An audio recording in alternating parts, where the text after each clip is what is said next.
Fala pessoas, dia 21/11, terça-feira, e vamos às notícias, começando com uma muito grave, né? Triste, infelizmente, porque preso do 8 de janeiro morre durante banho de sol na Papuda. Vamos ler comentários, vamos ver o que a esposa falou, né? Um homem preso após os ataques de 8 de janeiro de 2023 contra a sede dos Três Poderes em Brasília morreu nesta segunda-feira durante o banho de sol no centro de detenção provisória, no complexo penitenciário da Papuda, no Distrito Federal. Tá? Apurou que o detento era Clériston Pereira da Cunha, 46 anos. Tá? Aqui tá uma foto, outra foto dele, né? Teve aí um mal súbito, na verdade, um infarto fulminante, tá? E a gente vai ver alguns comentários da primeira postagem, como essa, e daí eu não sou coveiro, né? Mais de 1.811 curtidas, tá? É o primeiro comentário. Parece que a frase de Bolsonaro nunca foi tão real. Se tivesse ficado em casa, estaria vivo agora. E daí não sou coveiro, quer que eu faça o quê? Esse aí nunca mais vai tentar dar golpe em ninguém. Não sou coveiro, Jair Bolsonaro inelegível. Muitas curtidas nos comentários, né? Brincaram dizendo que o Bolsonaro estava preso, o cidadão não aguentou, fazendo piada, né? E daí eu não sou coveiro, do nada lembrei dessa fala. Meus amigos, se não tivesse aventurado no Zap, poderia estar com a família em casa, tá? Se o Clériston fosse um bandido, se ele tivesse assaltado alguém à mão armada, matado alguém, né? Fosse aí alguém, tipo um goleiro Bruno, os comentários talvez seriam diferentes. Talvez o pessoal aqui teria, sei lá, falado que ele foi assim uma alma inocente, uma vítima da sociedade, e não deveria ter acontecido isso com ele. Mas como era um cara, pai de família, trabalhador, que viu aí, né, por muita gente, influência de muita gente, foi chamado para ir a lugares como porta de quartel, ele foi tentando mudar o Brasil, porque a esquerda sempre fez esse tipo de coisa, sempre fez quebra-quebra. Nunca aconteceu nada do tipo com eles, tá? De ficar 17 anos preso. Mas está acontecendo agora. E aí, o pessoal, né, completamente distrata o caso, não tem respeito nenhum, tá? Não tem consideração e só pensa politicamente, citando o Bolsonaro, e não sabe o que essa pessoa passou. Eu gritei por socorro, diz viúva de patriota morto na Papuda. Eu pedia por socorro, relembra Jane. Ela contou que levava os remédios para o marido e que, com frequência, ele passava mal. Eu avisei, dei atestado médico, laudo. Eu falava, gente, pelo amor de Deus, explica.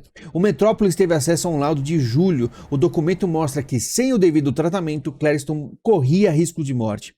Sempre relatava sobre a saúde dele. Nada foi ouvido, nada foi visto, nada, indignou-se Jane. Hoje eu me encontro viúva e os nossos sonhos, quem vai realizar nossos sonhos, lamentou a mulher de 45 anos, e ela perdeu o marido. O marido que até agora não sabe nada se ele fez algum tipo de crime mais grave, a não ser se posicionar politicamente, né? Algumas pessoas dizem que ele não quebrou nada, tá?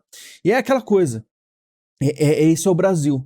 E por isso eu fui tão cauteloso, né, em questão de, tem que chamar as pessoas. Não chamei ninguém, porque eu sabia que a esquerda, ela seria implacável quando pegasse as pessoas, tá? Então era muito complicada a situação, e eu falei, o povo faça o que você quiser, tá? Mas eu não posso impulsionar algo que pode fazer mal para as pessoas. E vejo muita gente que chamou também para manifestações suspeitas que estão de boa hoje, da direita, né? Suposta direita. Essa mulher ficou viúva, né? Esse homem morreu sem nenhum tipo de apoio. Ele poderia, sei lá, ter vários tipos de problema do coração, mas falam que foi o C19 que deu isso aí. Segundo a família, as comorbidades de Clériston surgiram após ele ter contraído o C19. Na ocasião, ele teria ficado mais de um mês internado. Com certeza deu problema no coração. Chegando lá, foi obrigado a fazer coisas que não gostariam, se é que você me entende. E aí, além de todo o estresse, né, de ficar tanto tempo lá, não sei qual era a pena dele, quanto tempo ele está lá. E é isso que temos no Brasil. Se fosse bandido, se fosse um vagabundo que tivesse matado alguém, não estaria preso. Teria audiência de custódia e estaria na rua. Mas como ele se posicionou politicamente, se ferrou. E por isso que eu falo que o Brasil é uma grande merda. E aí o pessoal briga comigo no Twitter, fala, não, o Brasil é bom, as pessoas são boas, tudo é bom. É que teve uns probleminhas. Não, o Brasil é um lixo. Se é vagabundo, se é bandido, pode ficar tranquilo. Se é um canalha, se é um corrupto, se tira dinheiro do povo, matando as pessoas nos hospitais porque não tem... Que a gente vai falar aqui hoje. Não tem problema. Se é um corrupto aí que tem aí anos de corrupção nas costas, é inocentado. As coisas prescrevem. Se é um homem, pai de família, que se posicionar politicamente, se ferra. E por isso que eu falo, às vezes lutar no Brasil, ou pelo Brasil, não tá valendo a pena. Tá? Não está valendo a pena. E eu posso falar tranquilamente que não está, que eu estou aqui há muitos anos, tá? E a quantidade de facada nas costas que eu levei, de coisas patéticas que aconteceram, não é brincadeira, é muita coisa, tá? E é isso que temos no Brasil hoje, só para deixar claro, é uma tristeza. Quer mais? Quer mais? Eu consigo mais. Ah, o Brasil tem gente boa. Essa postagem da viúva, ela chorando, dá realmente muita pena. Yuri Rocha, e daí? Não sou coveiro, dói, né? E porque ele estava mexendo com a confusão, se era doente, se tinha família, se tomava 25 tipos de medicamentos. Gente, pelo amor, a culpa primeiramente foi dele. Não, a culpa foi dele. Ele achou que, por exemplo, ficando no quartel, né, calmo, lá, relaxado, não sei, né, vamos dizer assim, que não quis fazer nada. A culpa é dele ter morrido? De os militares chegarem e mandar todo mundo entrar no ônibus? Esse usuário aqui fala, e assim o cidadão de bem se convenceu da necessidade de haver respeito aos direitos humanos, mesmo dentro da cadeia. Aí eu pergunto para esse usuário, né? Ele matou alguém? Ele fez algo grave? Tem um monte de vagabundo, né? Que faz atrocidades, destrói famílias inteiras, tá? Que aí tem um monte de respeito, tem direitos humanos de verdade. É só ver uma audiência de custódia. Falam como se fossem bebezinhos. Tá com sede, tá com fome, quer balinha, tá? Será que esse cara teve o mesmo tratamento? Não sei, viu? Na verdade, nem sei se teve audiência de custódia, né? Quando foi fazer baderna na praça, não lembrou que tinha comorbidade nenhuma. Agora o mito deve se solidarizar e realizar os sonhos dos seus alienados de estimação. Léo fala, para fazer baderna ninguém estava doente, né? E assim é o brasileiro, né? Aí você fala assim, não, você escolheu alguns comentários isolados. Não, tá? Eles conseguiram fazer isso. Eles conseguiram, vamos dizer assim, colocar um nome, uma imagem na direita de bandidos. Aí o que eles fizeram? Se posicionaram politicamente. Igual o Bolsonaro. Um dos maiores corruptos. Cadê a corrupção monstruosa de bilhões que tem o PT? Mas enfim, Moraes pede informações sobre morte de bolsonarista em presídio. Ele quer saber as circunstâncias, o que aconteceu, né? Talvez esteja aí, vamos dizer, para não escalar as coisas, né? Ele vai lá e mostra uma preocupação. Muda alguma coisa? Agora não muda nada, tá? Falei pra vocês. Imagina quantas pessoas estão em situações parecidas com como foi o Clériston. Enfim. Seguindo em frente, Milei ofendeu Lula de forma gratuita e deve desculpas, diz ministro da SECOM, tá? Aí o ministro disse que Lula só deveria ligar para Milei após o argentino pedir desculpas, ofendeu o presidente. Olha, chamou o quê? De corrupto? Pô, que tristeza, né? Bolsonaro disse que vai à posse de Milei já que o Lula não vai, né? Dando risada aí. E aquilo, vamos ver o que o Milei faz, né? Ele tem posicionamentos assim bem, vamos dizer, ele é bem enérgico, ele é bem posição forte, só que é o que eu falo, né? Nem sempre as coisas acontecem como a gente imagina. A gente viu que o Brasil teve até uma pandemia que apareceu magicamente do nada e acabou aí com o governo Bolsonaro também, né? Foi um dos detalhes aí que acabou com o governo do Trump e do Bolsonaro, né? E a Globo News mostra a direita e a esquerda na América do Sul e mostrando direita cresce na América do Sul com vitória do argentino Javier Milei. A Globo vai ter que admitir isso, realmente está começando aí a mudar as coisas, vai ter que mudar. Porque a Guerra Fria 2.0 vai se formando, os Estados Unidos está muito fraquinho, mas a partir de 2024, dependendo de quem estiver lá, vai ter guerra, né, entre aí os dois lados, comunista e globalista, a gente sabe disso, mas as coisas mudam, tá? As coisas mudam. Até porque, olha só, a ANJ vê métodos de intimação de regimes autocráticos em ataques orquestrados contra o Estadão sofrendo ataques, o Estadão que sempre foi um jornal de esquerda sofrendo com a esquerda. Os ataques foram amplificados aí por Gleisi Hoffmann e Flávio Dino. Não foi só ele, teve Felipe Neto também, né, que perdeu muitas coisas, só foi salvo aí pelo bis, mas perdeu e tomou um lado que eu não sei se ele sabe se ele vai poder voltar ou não. Foi para a esquerda de uma forma absoluta, tá? Fazendo postagens, e o pessoal até chama de remontar o gabinete do ódio, tá?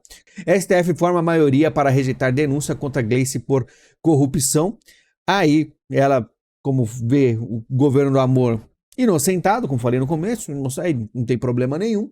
Lula já recebeu mais de 1.400 presentes, inclusive joias, mas acredito que nada acontecerá, pelo menos por enquanto. Se um dia for legalizado, entre aspas, a mídia, né, que é social-democrata, começar a atacar ele, pode ser né, que as joias serão resgatadas. PCC aumenta batismos para aniquilar Comando Vermelho, matar os lixos, diz aqui o Metrópolis, perfilar soldados do crime, aniquilar rivais e dominar territórios no Distrito Federal e nos pavilhões de presídios que integram o complexo penitenciário da Papuda.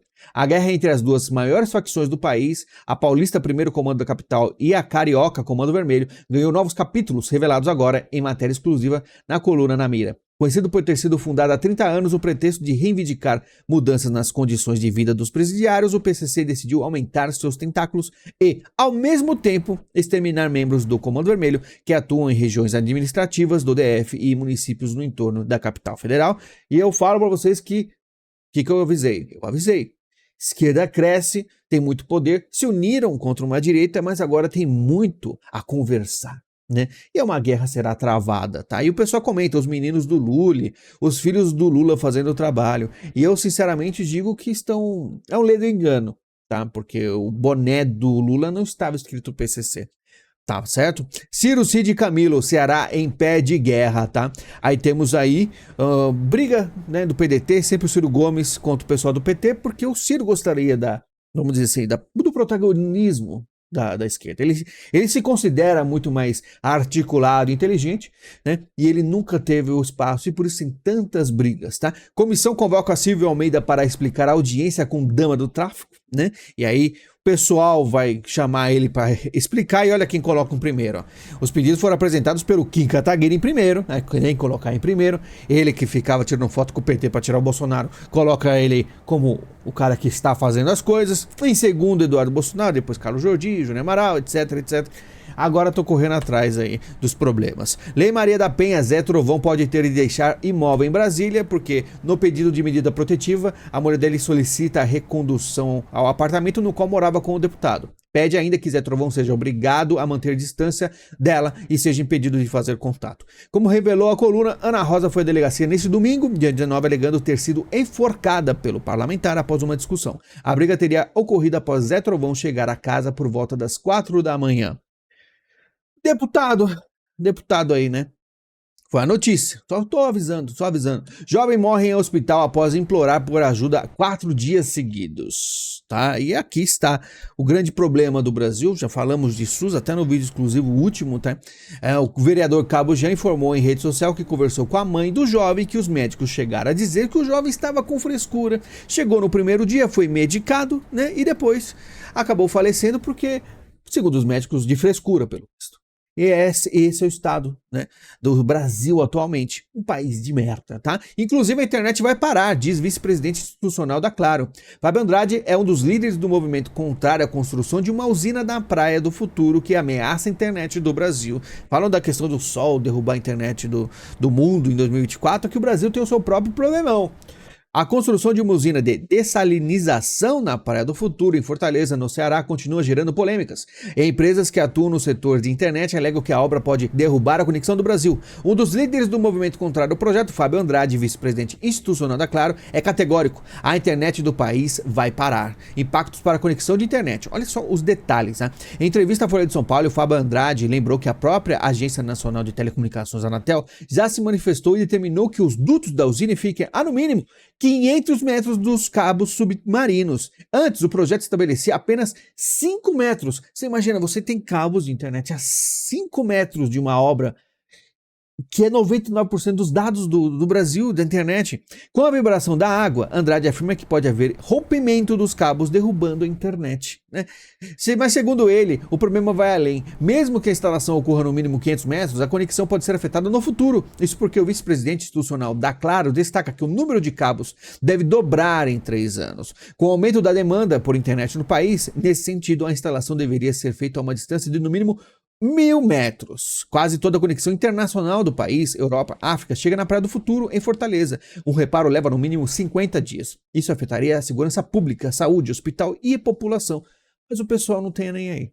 E esse é o Brasil caçando problemas. Imagina a gente sem internet aqui. Funcionários da OpenAI ameaçam se demitir após a saída do cofundador. O que aconteceu?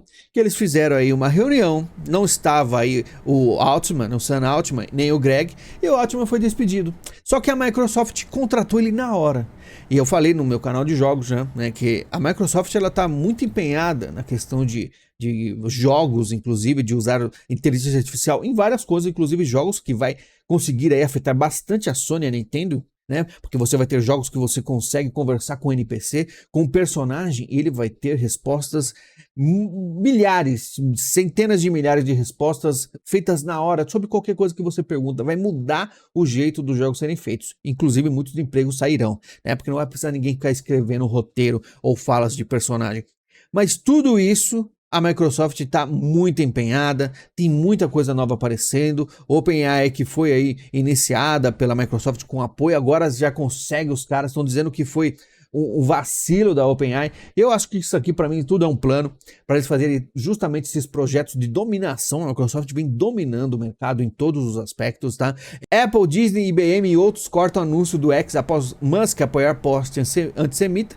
E o Elon Musk, eu falei para vocês, ele tem umas postagens que não condizem, ele realmente tá indo muito mais pro lado, assim, comunista da coisa do que a gente imaginava. Tá ficando, você percebe porque quando acontece algo grande em relação a Israel, ele não falou nada. Aí depois ele faz umas postagens mais ou menos, faz postagens contra os Estados Unidos, lembrando que ele não é americano, da onde ele é. Então tem muita coisa para acontecer com o Elon Musk. O X está diferente. Quem tem um pouco mais de liberdade de fala e faz postagens que não seja, né, do viés dele, não tem alcance, já falei para vocês. Tá? Tem muita gente que está gostando, que é justamente aquela parcela um pouco mais direita revolucionária. Mas enfim, vamos seguir em frente. Venezuela realiza com sucesso simulação de referendo por região disputada com Guiana. Aí tá aí Maduro copiando o Putin, né? Até porque é aquilo. Os caras já estão percebendo que vão ter que ir pro ataque, já que com a vitória de Milei, com o que está acontecendo com o Lula aqui no Brasil e a mídia batendo, os caras estão vendo que vai ficar meio complicado na América do Sul daqui a uns anos, né? E os caras estão se fortalecendo. Vamos ver, vai ter muita coisa para acontecer. O mundo está né, com muitas guerras, com muitos problemas. E a gente aqui no Brasil temos as nossas próprias guerras, os próprios problemas. Pessoal, muito obrigado pela visita de vocês. Lembrando, o canal não tem propagandas, eu tiro elas, tá? Tem o Pix, se quiser ajudar. E no último vídeo acho que teve um só ou 2 Pix, se vocês puderem fazer seria muito legal. E tem a questão do link da Amazon. Não quero fazer Pix, então faz o seguinte, compra qualquer coisa para você no link aí da Amazon, que você ajuda o canal da mesma forma, tá certo? Muito obrigado, a gente se fala e até mais.